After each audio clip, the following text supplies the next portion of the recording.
ਜੇਲ੍ਹ ਦੀ ਇੱਕ ਬੈਰਕ ਦੇ ਵਿੱਚ ਇੱਕ ਗੋਰੀ ਚਿੱਟੀ ਤੇ ਲਗਭਗ ਬਿਨਾਂ ਕੱਪੜਿਆਂ ਦੇ ਇੱਕ 40 ਕੁ ਸਾਲ ਦੀ ਉਮਰ ਦੀ ਔਰਤ ਪਈ ਸੀ। ਜਿਸਮ ਜਿਵੇਂ ਸੰਗਮਰਮਰ ਦੀ ਸਫੇਦੀ ਨੂੰ ਵੀ ਪਿੱਛੇ ਕਰਦਾ ਹੋਵੇ। ਜਿਸਮ ਤੇ ਜਗ੍ਹਾ ਜਗ੍ਹਾ ਤੇ ਕਿਤੇ ਕੱਟਣ ਦੇ ਨਿਸ਼ਾਨ, ਕਿਤੇ ਸਿਗਰਟ ਤੇ ਬੁਝਾਏ ਜਾਣ ਦੇ ਨਿਸ਼ਾਨ, ਕੁਝ ਹੋਰ ਜ਼ਖਮਾਂ ਦੇ ਨਿਸ਼ਾਨ ਰੰਗ ਚਿੱਟਾ ਹੋਣ ਕਾਰਨ ਸਾਫ਼ ਦਿਖ ਰਹੇ ਸਨ। ਇੱਕ ਕਾਲੇ ਰੰਗ ਦੇ ਕੱਪੜੇ ਨਾਲ ਉਸਨੇ ਜਿਸਮ ਦੇ ਕੁਝ ਕੁ ਅੰਗ ਢਕੇ ਹੋਏ ਸਨ ਤੇ ਇੱਕ ਰੋਬੀਲੇ ਅੰਦਾਜ਼ ਵਿੱਚ ਉਹ ਬੈਠੀ ਹੋਈ ਸੀ। ਇੱਕ ਹੋਰ ਔਰਤ ਉਸ ਲਈ ਰੋਟੀ ਦੀ ਪਲੇਟ ਲੈ ਕੇ ਆਈ। ਉਸਨੇ ਹੱਥ ਵਿੱਚ ਇੱਕ ਮੱਗ ਫੜਿਆ ਹੋਇਆ ਸੀ ਜਿਸ ਦੇ ਵਿੱਚ ਪਾਣੀ ਸੀ, ਜਿਸ ਵਿੱਚ ਉਸਨੇ ਹੱਥ ਧੋਤੇ ਤੇ ਮੂੰਹ ਵਿੱਚ ਪਾਇਆ ਹੋਇਆ ਪਾਨ ਥੁੱਕ ਦਿੱਤਾ ਤੇ ਰੋਟੀ ਦੀ ਪਲੇਟ ਫੜ ਕੇ ਰੋਟੀ ਖਾਣੀ ਸ਼ੁਰੂ ਕਰ ਦਿੱਤੀ। ਬੀਬੀ, ਅੱਜ ਸਬਜ਼ੀ ਸਵਾਦ ਹੈ ਤੇਰੀ, ਇੰਜੀ ਰੋਟੀ ਬਣਾਇਆ ਕਰ। ਕਦੇ ਕਦੇ ਤਾਂ ਤੂੰ ਬਹੁਤ ਬਕਵਾਸ ਸਬਜ਼ੀ ਬਣਾ ਦਿੰਦੀ ਹੈ। ਜੀ ਹੁਕਮ, ਮੈਂ ਅੱਗੇ ਤੋਂ ਧਿਆਨ ਰੱਖਾਂਗੀ ਇਸ ਗੱਲ ਦਾ, ਔਰਤ ਨੇ ਦੱਬੀ ਜਿਹੀ ਆਵਾਜ਼ ਦੇ ਵਿੱਚ ਜਵਾਬ ਦਿੱਤਾ। ਰੋਟੀ ਖਵਾਉਣ ਤੋਂ ਬਾਅਦ ਉਸਨੇ ਪਲੇਟ ਬੈਰਕ ਤੋਂ ਬਾਹਰ ਰੱਖ ਕੇ ਹੱਥ ਧੋਤੇ ਤੇ ਉਸ ਔਰਤ ਦੇ ਮੋਢੇ ਤੇ ਲੱਤਾਂ ਦਬਾਉਣੀਆਂ ਸ਼ੁਰੂ ਕਰ ਦਿੱਤੀਆਂ। ਹੁਕਮ, ਗੁਸਤਾਖੀ ਮਾਫ। ਜੇ ਹੁਕਮ ਨੂੰ ਬੁਰਾ ਨਾ ਲੱਗੇ ਤਾਂ ਇੱਕ ਗੱਲ ਪੁੱਛ ਸਕਦੀ ਹਾਂ? ਔਰਤ ਨੇ ਉਸ ਵੱਲ ਤੱਕਿਆ, ਜਿਸ ਨਾਲ ਉਹ ਔਰਤ ਡਰ ਗਈ। ਹੁਣ ਤੇਰਾ ਦਿਲ ਕੀਤਾ ਬੀਬੀ, ਤਾਂ ਪੁੱਛ, ਕੀ ਪੁੱਛਣਾ ਹੈ। ਵੈਸੇ ਵੀ ਦਿਨ ਰਾਤ ਤੂੰ ਮੇਰੀ ਸੇਵਾ ਕਰਦੀ ਹੈ ਤੇ ਪੁੱਛ ਸਕਦੀ ਹੈ ਜੇ ਕੋਈ ਸਵਾਲ ਤੇਰੇ ਦਿਲ ਵਿੱਚ ਉੱਠਦਾ ਹੈ। ਉਸਨੇ ਮੋਢੇ ਘੁੱਟਣ ਦੀ ਰਫ਼ਤਾਰ ਥੋੜੀ ਘਟਾਈ ਤੇ ਉਸਦੇ ਜਿਸਮ ਤੇ ਲੱਗੇ ਨਿਸ਼ਾਨ ਦੇਖਦੀ ਨੇ ਕਿਹਾ,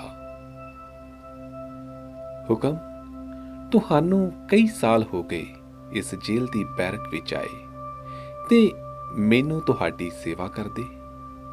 ਮੈਂ ਦੇਖਦੀ ਹਾਂ ਨਾ ਤੇ ਤੁਸੀਂ ਕਦੇ ਕੋਈ ਪੂਰੇ ਕੱਪੜੇ ਪਾਉਂਦੇ ਹੋ ਤੇ ਨਾ ਹੀ ਤੁਸੀਂ ਸਵੇਰੇ ਤੁਲਸੀ ਦੀ ਪੂਜਾ ਵਿੱਚ ਹੀ ਨਾਗਾ ਪਾਇਆ ਹੈ ਤੇ ਤੁਹਾਡੇ ਜਿਸਮ ਤੇ ਜਗ੍ਹਾ ਜਗ੍ਹਾ ਲੱਗੇ ਇਹ ਨਿਸ਼ਾਨ ਦੇਖ ਕੇ ਵੀ ਮੇਰੇ ਮਨ ਵਿੱਚ ਬਹੁਤ ਸਵਾਲ ਉੱਠਦੇ ਨੇ। ਕਿਉਂ ਮੇਰੇ ਜਿਸਮ ਦੇ ਨਿਸ਼ਾਨਾਂ ਦੇ ਜ਼ਖਮਾਂ ਨੂੰ ਚੁਕਾਉਂਦੀ ਹੈ ਬੀਬੀ ਤੂੰ? ਇਹ ਇੱਕ ਇੱਕ ਨਿਸ਼ਾਨ, ਇੱਕ ਇੱਕ ਕਹਾਣੀ ਹੈ। ਤੈਨੂੰ ਦੱਸਦੀ ਮੈਂ ਕਿਤੇ ਗਵਾਚ ਨਾ ਜਾਵਾਂ ਫਿਰ ਉਹਨਾਂ ਦੇ ਵਿੱਚ। ਇਹ ਜ਼ਖਮ ਭਰ ਕੇ ਵੀ ਸੁਲਗਦੇ ਰਹਿੰਦੇ ਨੇ ਰਾਤ ਦਿਨ। ਹੁਕਮ ਦੀ ਮਰਜ਼ੀ ਮੇਰੇ ਦਿਲ ਵਿੱਚ ਆਈ ਤਾਂ ਮੈਂ ਪੁੱਛ ਲਿੱਤਾ। ਰਾਤ ਦਾ ਸਮਾਂ ਹੋ ਗਿਆ ਸੀ।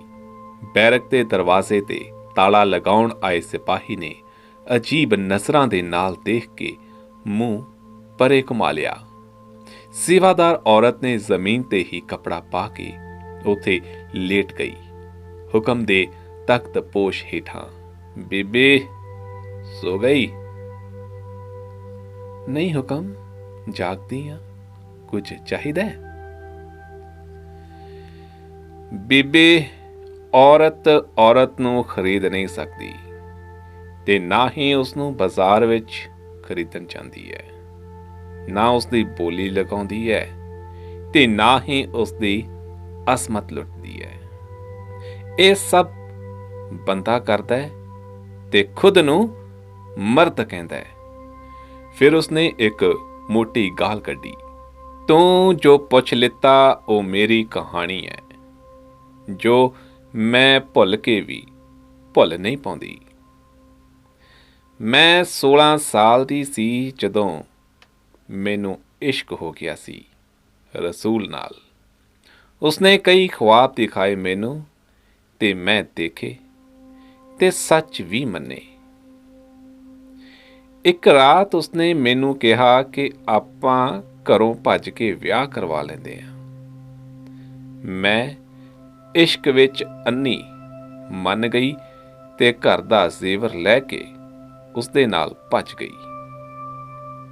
ਉਹ ਮੈਨੂੰ ਇੱਕ ਮੰਦਰ ਵਿੱਚ ਲੈ ਗਿਆ ਤੇ ਮੇਰੇ ਸੰਦੂਰ ਲਗਾ ਕੇ ਕਹਿੰਦਾ, ਆਪਾਂ ਵਿਆਹੇ ਗਏ ਹੁਣ ਦੋਨੋਂ। ਮੈਂ ਜਵਾਨੀ ਦੀ ਦਹਲੀਜ਼ ਤੇ ਪੈਰ ਹੀ ਰੱਖਿਆ ਸੀ ਕਿ ਕਈ ਕੋਰੇ ਕਰਾਰੇ ਸੁਪਨੇ ਸਜਾਈ ਸੋਚ ਰਹੀ ਸੀ ਕਿ ਵਿਆਹੀ ਗਈ ਮੈਂ ਆਪਣੇ ਮਹਿਬੂਬ ਦੇ ਨਾਲ। ਮੈਨੂੰ ਘਰ ਤੋਂ ਦੂਰ ਲੈ ਗਿਆ, ਬਹੁਤ ਦੂਰ ਤੇ ਨਵੀਂ ਜਗ੍ਹਾ।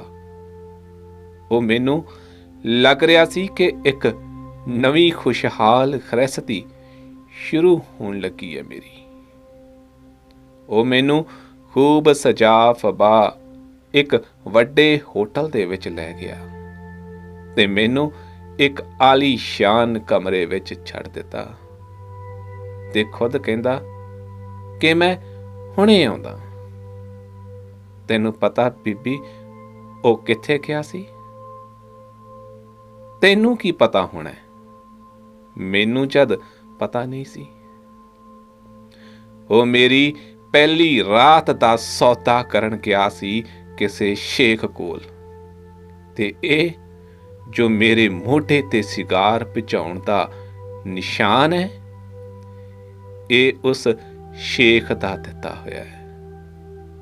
ਮੈਂ ਬਹੁਤ ਰੋਂਦੀ ਚਰਲਾਉਂਦੀ ਰਹੀ, ਪਰ ਮੇਰੀ ਸੁਣਵਾਈ ਨਹੀਂ ਹੋਈ। ਮੋਟੀ ਕੀਮਤ ਲਿੱਤੀ ਸੀ ਉਸਨੇ ਮੈਨੂੰ ਨੂਰ ਤੋਂ ਨੂਰਾ ਬਣਾਉਣ ਦੀ। ਉਸ ਤੋਂ ਬਾਅਦ ਮੈਂ ਹਰ ਰਾਤ ਵਿਕੀ। ਇਹ ਜ਼ਖਮ ਜੋ ਜਿਸਮ ਤੇ ਨੇ, ਇਹ ਤਾਂ ਭਰ ਗਏ, ਪਰ ਰੂਹ ਰਿਸਦੀ ਹੈ। ਉਹ ਮੇਰਾ ਆਸ਼ਿਕ ਨਹੀਂ, ਮੇਰਾ ਦਲਾਲ ਸੀ। ਬੀਬੀ ਦੀਆਂ ਅੱਖਾਂ ਦੇ ਵਿੱਚ ਨਮੀ ਸੀ। ਪਰ ਹੁਕਮ, ਇੱਥੇ ਕਿਵੇਂ ਆ ਗਏ ਤੁਸੀਂ? ਕਿਸਮਤ ਤੇ ਬਸਾਰ ਦੇ ਵਿੱਚ ਮੈਨੂੰ ਰਸਵਾਈ ਤੇ ਜ਼ਖਮ ਹੀ ਮਿਲੇ ਸਨ। ਮੇਰੇ ਘਰ ਕੁੜੀ ਜੰਮ ਪਈ ਸੀ ਜਦ ਮੈਂ 20 ਦੀ ਹੋ ਗਈ, ਉਸੇ ਦਲਾਲ ਦੀ। ਹੁਣ ਮੇਰੀ ਕਮਜ਼ੋਰੀ ਉਸਦੇ ਹੱਥ ਆ ਗਈ ਸੀ। ਹੌਲੀ ਹੌਲੀ ਮੇਰੇ ਬੱਚੀ ਜਦੋਂ ਵੱਡੀ ਹੋ ਰਹੀ ਸੀ, ਮੈਂ ਉਸਨੂੰ ਕਿਹਾ ਸੀ ਕਿ ਉਹ ਇਸ ਨਰਕ ਨੂੰ ਨਹੀਂ ਭੋਗੇਗੀ ਤੇ ਨਾ ਹੀ ਧੰਦਾ ਕਰੇਗੀ। ਇਸ ਲਈ ਮੈਂ ਉਸਨੂੰ ਇਸ ਜ਼ਿੰਦਗੀ ਤੋਂ ਦੂਰ ਰੱਖਣ ਲਈ ਜਲਦੀ ਹੋਸਟਲ ਵਿੱਚ ਛੱਡ ਦਿੱਤਾ ਸੀ। ਪਰ ਜਦੋਂ ਉਹ ਥੋੜੀ ਵੱਡੀ ਹੋ ਗਈ ਤੇ ਕਦੇ ਸਾਡੇ ਕੋਲ ਛੁੱਟੀ ਵਾਲੇ ਦਿਨ ਆ ਜਾਂਦੀ, ਤਾਂ ਮੈਂ ਉਸਦੇ ਬਾਪ ਦੀਆਂ ਨਜ਼ਰਾਂ ਦੇ ਵਿੱਚ ਹੀ ਉਸਦੇ ਲਈ ਹਵਸ ਦੇਖ ਲਈ ਸੀ। ਪਰ ਯਕੀਨ ਨਹੀਂ ਕੀਤਾ। ਸੋਚਿਆ ਕਿ ਬਾਪ ਇੰਨਾ ਗਿਰ ਨਹੀਂ ਸਕਦਾ। ਪਰ ਇੱਕ ਦਿਨ ਉਸਨੇ ਜਦੋਂ ਆਪਣੀ ਮਰਿਆਦਾ ਤੋੜਨ ਦੀ ਕੋਸ਼ਿਸ਼ ਕੀਤੀ ਤਾਂ ਮੇਰੇ ਹੱਥੋਂ ਉਸਦਾ ਕਤਲ ਹੋ ਗਿਆ, ਜਿਸ ਦਾ ਮੈਨੂੰ ਅਫਸੋਸ ਨਹੀਂ ਹੈ। ਹੁਣ ਉਹ ਕਿਸੇ ਵੀ ਖਤਰੇ ਤੋਂ ਬਾਹਰ ਹੈ ਤੇ ਆਪਣੀ ਪੜ੍ਹਾਈ ਕਰ ਰਹੀ ਹੈ।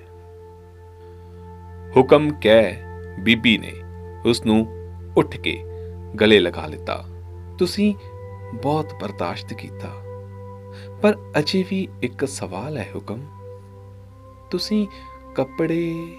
ਮੈਂ ਇਸ ਮਰਦ ਪ੍ਰਧਾਨ ਸਮਾਜ ਵੱਲੋਂ ਨੰਗੀ ਕੀਤੀ ਗਈ ਸੀ ਬੀਬੀ। ਉਸ ਵੇਲੇ ਇਹਨਾਂ ਨੂੰ ਸ਼ਰਮ ਨਹੀਂ ਸੀ ਆਈ, ਪਰ ਹੁਣ ਇਹ ਮੈਨੂੰ ਇੰਜ ਦੇਖ ਮੂੰਹ ਮੋੜ ਲੈਂਦੇ ਨੇ ਤੇ ਮੈਨੂੰ ਬੇਸ਼ਰਮ ਕਹਿੰਦੇ ਨੇ। ਮੈਨੂੰ ਚੰਗਾ ਲੱਗਦਾ ਹੈ। ਇਹ ਖੁਦ ਹੀ ਨੰਗਾ ਕਰਦੇ ਤੇ ਖੁਦ ਹੀ ਬੇਸ਼ਰਮ ਵੀ ਕਹਿੰਦੇ। ਚੱਲ ਹੁਣ ਸੌਂ ਜਾ ਬੀਬੀ, ਸਾਰੀ ਰਾਤ ਬੀਤ ਗਈ। ਨੂਰ ਨੇ ਇੰਨਾ ਕਹਿ ਕੇ ਅੱਖਾਂ ਬੰਦ ਕਰ ਲਈਆਂ। ਸਵੇਰ ਦੇ 5 ਵੱਜ ਗਏ। ਨੂਰ ਉੱਠੀ, ਰੋਜ਼ ਦੀ ਤਰ੍ਹਾਂ ਨਹਾ ਕੇ ਉਹ ਤੁਲਸੀ ਕੋਲ ਗਈ ਤੇ ਭਜਨ ਗਾ ਕੇ ਪੂਜਾ ਕਰਨ ਲੱਗੀ। ਹੌਲੀ-ਹੌਲੀ ਸਾਰਿਆਂ ਦੀ ਜਾਗ ਖੁੱਲਣੀ ਸ਼ੁਰੂ ਹੋ ਗਈ ਤੇ ਰੋਜ਼ ਵਾਂਗ ਹੀ ਸਾਰੇ ਕੰਮ ਸ਼ੁਰੂ ਹੋ ਗਏ।